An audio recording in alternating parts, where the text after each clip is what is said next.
ഇന്ന് ദേശീയ ശാസ്ത്ര ദിനമാണ്. സി വി രാമന് നോബൽ സമ്മാനം ലഭിച്ച രാമൻ എഫക്ട് കണ്ടുപിടിച്ച ദിവസമാണ് ദേശീയ ശാസ്ത്ര ദിനമായി ആചരിക്കുന്നത്.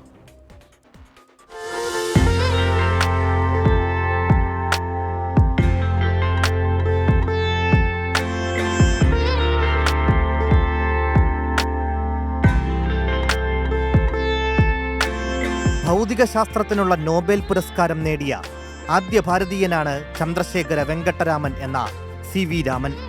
1928 സി വി രാമൻ പ്രകാശ വിസരണത്തെപ്പറ്റിയുള്ള രാമൻ ഇഫക്റ്റ് കണ്ടെത്തിയ ദിവസമാണ് ദേശീയ ശാസ്ത്ര ദിനമായി ആചരിക്കുന്നത്.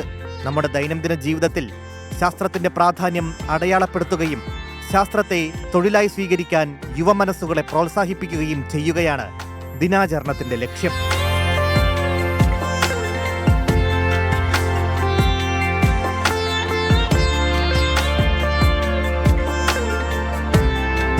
അന്ധവിശ്വാസങ്ങളെ അകറ്റി നിർത്താൻ ജനതയിൽ ശാസ്ത്രാവബോധം വളർത്തിയേ തീരൂ.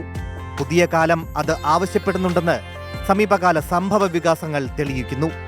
ശാസ്ത്ര പ്രദർശനങ്ങളും സംവാദങ്ങളും മത്സരങ്ങളും ഉൾപ്പെടെ വിവിധ പരിപാടികൾ വിദ്യാഭ്യാസ സ്ഥാപനങ്ങളിലും പൊതുഗവേഷണ സ്ഥാപനങ്ങളിലും ഈ ദിനത്തിൽ സംഘടിപ്പിക്കുന്നു. വികസിത ഭാരതത്തിനായി ശാസ്ത്രത്തിലും കണ്ടെത്തലുകളിലും ആഗോള നേതൃത്വത്തിനായി ഇന്ത്യൻ യുവത്വത്തെ ശാക്തീകരിക്കുക എന്നതാണ് ഈ വർഷത്തെ ദേശീയ ശാസ്ത്ര ദിനത്തിന്റെ പ്രമേയം. Research desk 24.